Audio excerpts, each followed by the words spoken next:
नमस्ते दोस्तों, क्या आप कभी शांति और खुशी की तलाश में रहे हैं? क्या आप जीवन के उतार चढ़ाव से जूझ रहे हैं और सही दिशा ढूंढने की कोशिश कर रहे हैं? अगर हाँ, तो आज का वीडियो आपके लिए ही है। आज हम बात करने जा रहे हैं बुद्ध के उपदेशों के बारे में, जो सदियों से लाखों लोगों को शांति और ज्ञान का मार्ग दिखाते रहे हैं। भले ही आप धार्मिक व्यक्ति हों या न हों, बुद्ध की शिक्षाएं जीवन के सभी पहलुओं पर लागू होती हैं और हमें अधिक सार्थक और परिपूर्ण जीवन जीने में मदद कर सकती हैं।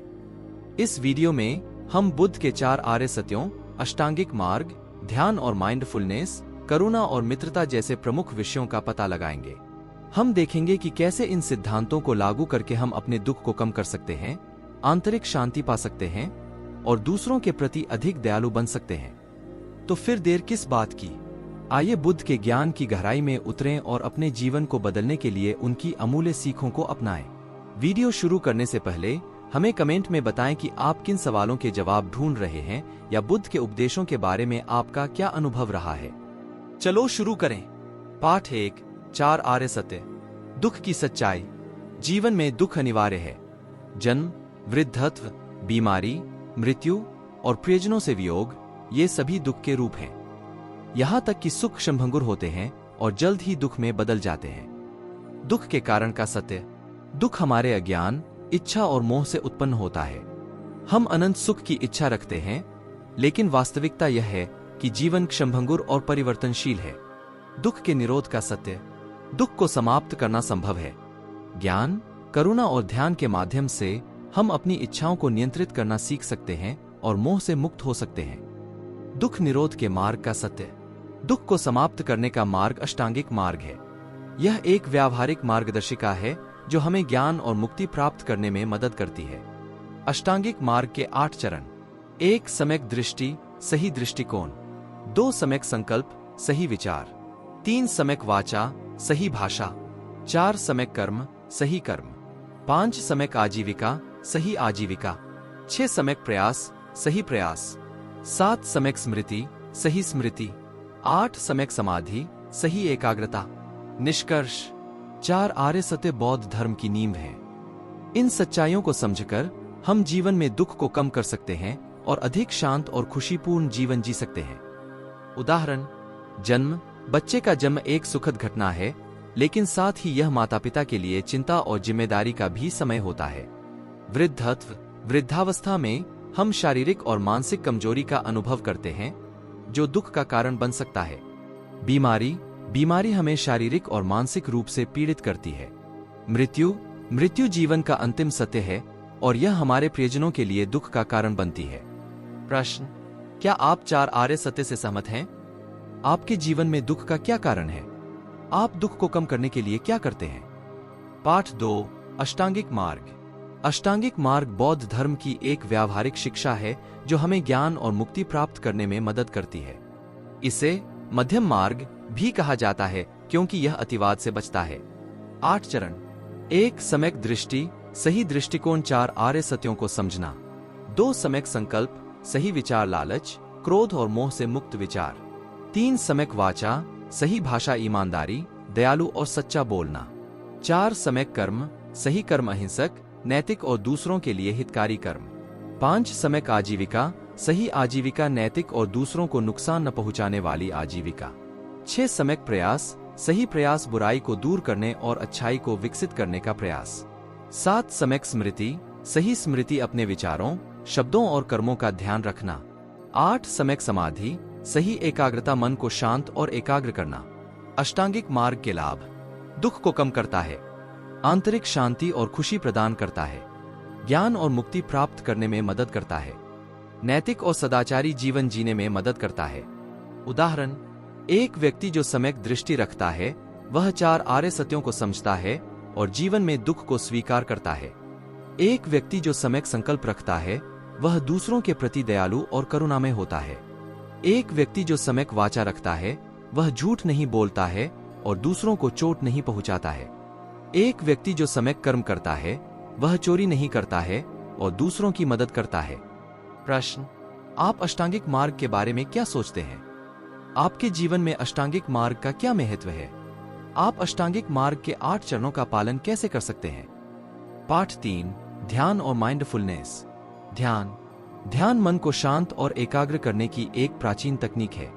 इसका अभ्यास विभिन्न तरीकों से किया जा सकता है, जैसे कि श्वास पर ध्यान केंद्रित करना, मंत्रों का जाप करना या योगासन करना। माइंडफुलनेस वर्तमान क्षण में जागरूकता और स्वीकृति की भावना है। इसका अर्थ है कि हम अपने विचारों, भावनाओं और संवेदनाओं को बिना किसी निर्णय के देखते हैं। ध्यान और माइंडफुलनेस के लाभ: तनाव और चिंता को कम करते हैं, एकाग्रता और ध्यान केंद्रित करने की क्षमता में सुधार करते हैं, आत्म जागरूकता और आत्मकरुणा को बढ़ावा देते हैं, भावनात्मक और शारीरिक स्वास्थ्य में सुधार करते हैं। ध्यान और माइंडफुलनेस का अभ्यास कैसे करें? शांत जगह ढूंढें और बैठें या लेट जाएं। अपनी आंखें बंद करें और अपनी सांस पर ध्यान केंद्रित करें। अपने विचारों और भावनाओं को बिना किसी निर्णय के आने और जाने दें। यदि आपका मन भटकता है तो धीरे से इसे अपनी सांस पर वापस लाएं। उदाहरण: एक व्यक्ति जो ध्यान का अभ्यास करता है वह अपने विचारों और भावनाओं को नियंत्रित करना सीख सकता है। एक व्यक्ति जो माइंडफुलनेस का अभ्यास करता है वह वर्तमान क्षण में अधिक उपस्थित और जागरूक हो सकता है। प्रश्न: आप ध्यान और माइंडफुलनेस के बारे में क्या सोचते हैं? आपके जीवन में ध्यान और माइंडफुलनेस का क्या महत्व है? आप ध्यान और माइंडफुलनेस का अभ्यास कैसे कर सकते हैं? पाठ 4: करुणा और मैत्री। करुणा दूसरों के दुख को देखकर सहानुभूति और दया की भावना है। इसका अर्थ है कि हम दूसरों के दर्द को महसूस करते हैं और उनकी मदद करना चाहते हैं। मैत्री दूसरों के प्रति शुभकामना और प्रेम की भावना है। इसका अर्थ है कि हम दूसरों के लिए खुशी चाहते हैं और उनके लिए अच्छा करना चाहते हैं। करुणा और मैत्री के लाभ: दूसरों के साथ हमारे संबंधों को मजबूत करते हैं, हमें अधिक खुश और परिपूर्ण जीवन जीने में मदद करते हैं, दुनिया को अधिक शांतिपूर्ण और दयालु स्थान बनाते हैं। करुणा और मैत्री का अभ्यास कैसे करें? दूसरों के प्रति दयालु और सहायक बने। दूसरों के लिए शुभकामनाएं और प्रेम की भावना विकसित करें।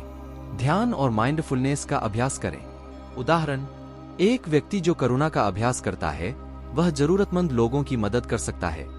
एक व्यक्ति जो मैत्री का अभ्यास करता है वह दूसरों के प्रति दयालु और सहिष्णु हो सकता है। प्रश्न: आप करुणा और मैत्री के बारे में क्या सोचते हैं? आपके जीवन में करुणा और मैत्री का क्या महत्व है? आप करुणा और मैत्री का अभ्यास कैसे कर सकते हैं? पाठ 5: दैनिक जीवन में बुद्ध के उपदेशों को लागू करना। बुद्ध के उपदेशों को दैनिक जीवन में लागू करने के कुछ तरीके: जागरूकता: अपने विचारों, भावनाओं और एक्शंस के प्रति जागरूक रहें। दया: दूसरों के प्रति दयालु और सहायक बने। क्षमा: दूसरों को और खुद को क्षमा करें। कर्म: अच्छे कर्म करें और दूसरों को नुकसान न पहुंचाएं। ध्यान: नियमित रूप से ध्यान का अभ्यास करें। माइंडफुलनेस: वर्तमान क्षण में जागरूक रहें।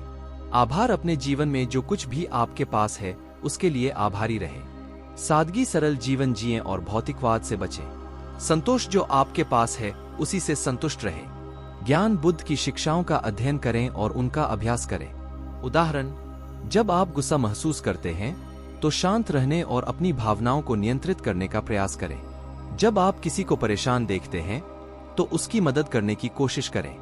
जब आप गलती करते हैं तो खुद को क्षमा करें और आगे बढ़ें। जब आप खरीदारी करते हैं तो सोचें कि आपको वास्तव में क्या चाहिए और क्या नहीं। जब आप खाना खाते हैं तो भोजन के स्वाद और बनावट पर ध्यान दें। प्रश्न: आप दैनिक जीवन में बुद्ध के उपदेशों को कैसे लागू करते हैं? आपके लिए सबसे महत्वपूर्ण शिक्षाएं कौन सी हैं? आपको किन चुनौतियों का सामना करना पड़ा है? निष्कर्ष: बुद्ध के उपदेश जीवन में खुशी और शांति प्राप्त करने के लिए एक मूल्यवान मार्गदर्शक हैं। उन्हें दैनिक जीवन में लागू करके हम अपने और दूसरों के जीवन को बेहतर बना सकते हैं। आज के वीडियो में हमने बुद्ध के उपदेशों के बारे में बात की। हमने 4 आर्य सत्य, अष्टांगिक मार्ग, ध्यान और माइंडफुलनेस, करुणा और मित्रता और दैनिक जीवन में बुद्ध के उपदेशों को लागू करने के तरीकों पर चर्चा की। मुझे उम्मीद है कि यह वीडियो आपको उपयोगी और प्रेरणादायक लगा होगा। यदि आपके कोई प्रश्न या टिप्पणी है तो कृपया नीचे कमेंट में लिखें। अगले वीडियो में फिर मिलेंगे। अंतिम विचार: बुद्ध के उपदेश जीवन में खुशी और शांति प्राप्त करने के लिए एक मूल्यवान मार्गदर्शक हैं। उन्हें दैनिक जीवन में लागू करके हम अपने और दूसरों के जीवन को बेहतर बना सकते हैं। ध्यान और माइंडफुलनेस बुद्ध की शिक्षाओं का अभ्यास करने के लिए महत्वपूर्ण उपकरण है। करुणा और मित्रता दूसरों के साथ हमारे संबंधों को मजबूत करने और दुनिया को अधिक शांतिपूर्ण स्थान बनाने में मदद करते हैं। धन्यवाद।